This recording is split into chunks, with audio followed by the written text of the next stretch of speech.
أعوذ بالله من الشيطان الرجيم. بسم الله الرحمن الرحيم. قل أغير الله أتخذ وليا فاطر السماوات والأرض وهو يطعم ولا يطعم قل إني أمرت أن أكون أول من أسلم ولا تكونن من المشركين. صدق الله العظيم. قل اغیر اللہ، قل آپ کہہ دیجئے، اغیر اللہ کیا میں اللہ تعالیٰ کے علاوہ اتخذ بنا لوں ولیًا کوئی رکھوالا، کوئی مددگار، فاطر السماوات والارض کہ جو اللہ آسمانوں اور زمین کو پیدا فرمانے والا ہے، وَهُوَ يُطْعِمُ اور وہ کھلاتا ہے، وَلَا يُطْعَمُ اور اسے نہیں کھلایا جاتا یعنی وہ خود نہیں کھاتا۔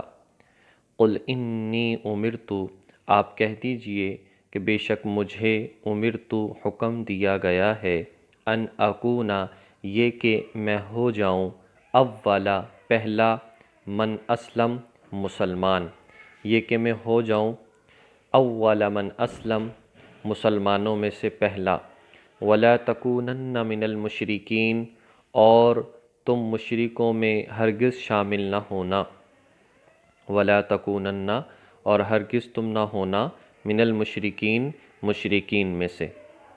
مشرکین مکہ نے نبی پاک صلی اللہ علیہ وسلم سے کہا کہ آپ ہمارا مذہب اختیار کر لیں، آپ ہمارا دین اختیار کر لیں۔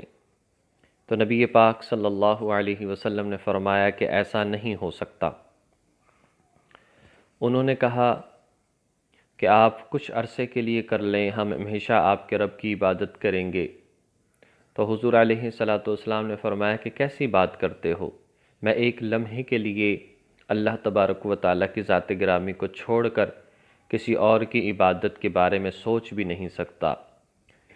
کیا تم دیکھتے نہیں ہو تم مجھے کس چیز کا حکم دے رہے ہو یا دعوت دے رہے ہو؟ کیا میں اس اللہ کی ذات کو چھوڑ کر کہ جس اللہ کی ذات نے آسمان و زمین کو بغیر نمونے کے پیدا فرمایا، کوئی نمونہ، کوئی سانچہ، کوئی ڈھانچہ نہیں تھا، اللہ تعالیٰ کی ذات نے پیدا فرمایا، اور وہ اللہ ایسا ہے کہ جو تمہیں کھلاتا ہے اور خود نہیں کھاتا۔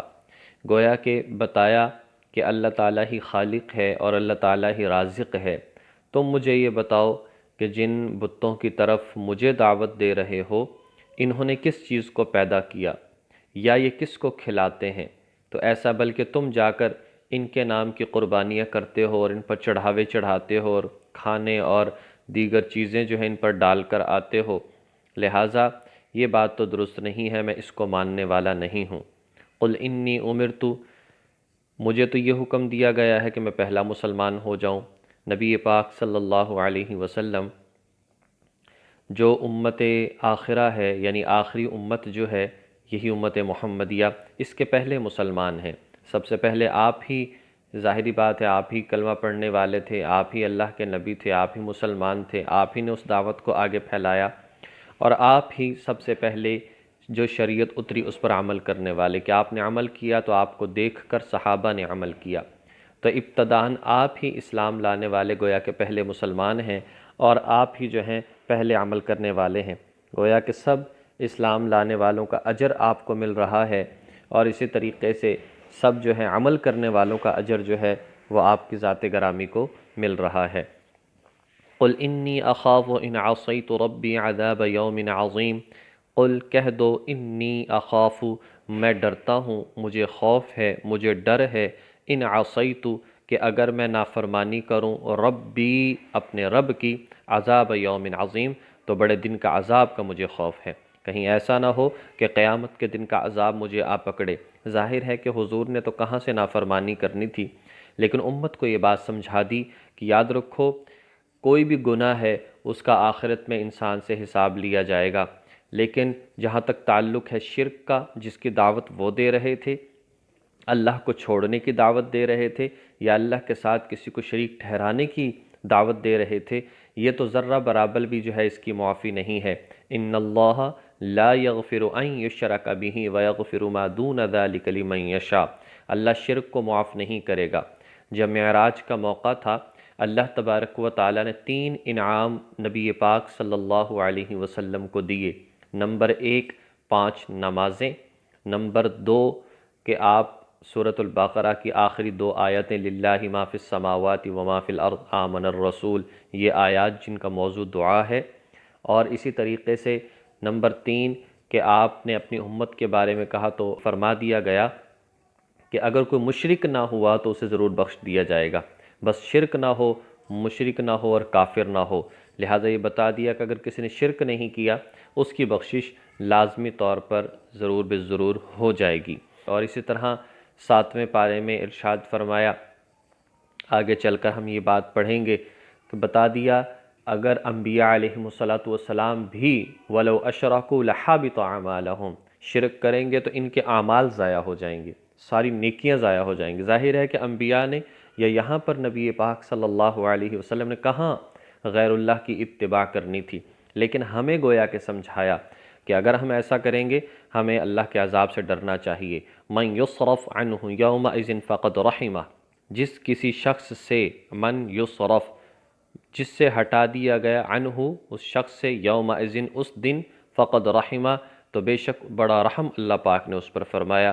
وذالک الفوز المبین، اور یہی حقیقت میں کھلی اور واضح کامیابی ہے، یعنی جو آخرت کے دن عذاب سے بچ گیا وہ ہے کامیاب، وہ ہے جو آخرت کے عذاب سے بچ گیا۔ صحابہ کرام ایسے اونچے درجے کے لوگ، حضرت عمر فاروق رضی اللہ تعالیٰ عنہ فرمایا کرتے تھے کہ اللہ تعالیٰ مجھے نہ اتنا اجر اور انعام دے، بس برابر سرابر ہی معاملہ ہو جائے تو بڑی بات ہے، یعنی نہ مجھے جنت ملے نہ مجھے دوزخ میں جانا پڑے، اللہ پاک بچا لے تو بڑی بات ہے۔ اور اسی طرح صدیق اکبر رضی اللہ تعالیٰ عنہ فرمایا کرتے تھے کہ کاش مجھے پیدا ہی نہ کیا جاتا، اور اگر میں پیدا کیا جاتا تو مجھے اللہ پاک کسی مومن کا جو ہے وہ بال بنا دیتا، مجھے جو ہے وہ گھاس بنا دیتا۔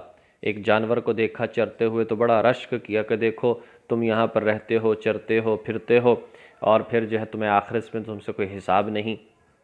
تو یعنی اتنے اونچے درجے کے لوگ، اور پھر یہ سوچ تھی۔ اور ظاہر ہے انسان جتنا علم حاصل ہوتا ہے اور عمل میں آتا ہے اتنا ہی اللہ کا خوف پیدا ہوتا ہے۔ اس لیے قرآن کریم میں فرمایا انما یخشی اللہ من عبادہ العلماء، جو علماء ہیں، علم والے ہیں، قرآن و حدیث کا علم رکھنے والے ہیں، وہ حقیقی معنی میں اللہ سے ڈرنے والے ہیں۔ تو جب جیسے جیسے علم بڑھتا ہے ایسے ایسے انسان کے اندر ڈر اور خوف پیدا ہوتا ہے، اور صرف اگر معلومات ہوں، بس ٹھیک ہے نالج حاصل کرتا چلا جائے تو اس سے انسان اور اللہ کی ذات سے دور ہوتا چلا جاتا ہے۔ وَإِن يَمْسَسْكَ اللَّهُ بِضُرٍّ فَلَا كَاشِفَ لَهُ إِلَّا هُوَ، اور اگر وَإِن يَمْسَسْكَ اللَّهُ بِضُرٍّ، اور اگر اللہ تعالیٰ تمہیں کوئی تکلیف پہنچائے، فَلَا كَاشِفَ لَهُ تو کوئی دور کرنے والا نہیں ہے اسے، إِلَّا هُوَ سوائے اللہ کے۔ وَإِن يَمْسَسْكَ، اور اگر وہ تمہیں پہنچائے بخیر کوئی بھلائی، فَهُوَ عَلَى كُلِّ شَيْءٍ قَدِيرٌ تو وہ ہر چیز پر قدرت رکھنے والا ہے۔ یعنی یہ بات ارشاد فرما دی اللہ ہی کی ذات ہے جو نفع اور نقصان پہنچانے والی ہے، یہ تمہارے بت یا غیر اللہ جو ہے نفع نقصان پہنچانے والے نہیں ہیں۔ اللہ کے نبی صلی اللہ علیہ وسلم جب رکوع سے سر اٹھاتے اور ربنا لک الحمد کہتے، اس کے ساتھ یہ بھی پڑھتے اللہم لا مانع لما اعطیت ولا معطی لما منعت ولا ينفع ذا الجد منک الجد۔ لا مانع لما اعطیت، یا اللہ جس کو آپ دینا چاہیں کوئی روک نہیں سکتا، جس سے آپ روکنا چاہیں اسے کوئی دے نہیں سکتا، اور مال و دولت یا کوئی بھی چیز جو ہے وہ آپ کے پکڑ سے انسان کو بچا نہیں سکتی، فائدہ پہنچا نہیں سکتی۔ حضرت ابن عباس رضی اللہ تعالیٰ عنہ نبی پاک صلی اللہ علیہ وسلم کے پیچھے پیچھے چل رہے تھے، حضور علیہ السلام نے فرمایا اے لڑکے یہ بات یاد رکھ، تو اللہ کا دھیان رکھ، جب اللہ کا دھیان ہر وقت رکھے گا تو وہ تیری حفاظت کرے گا۔ اگر تو سوال کرے تو صرف اسی سے سوال کر، تیری مدد کی جائے گی، تو مدد مانگے تو صرف اسی سے مدد مانگ۔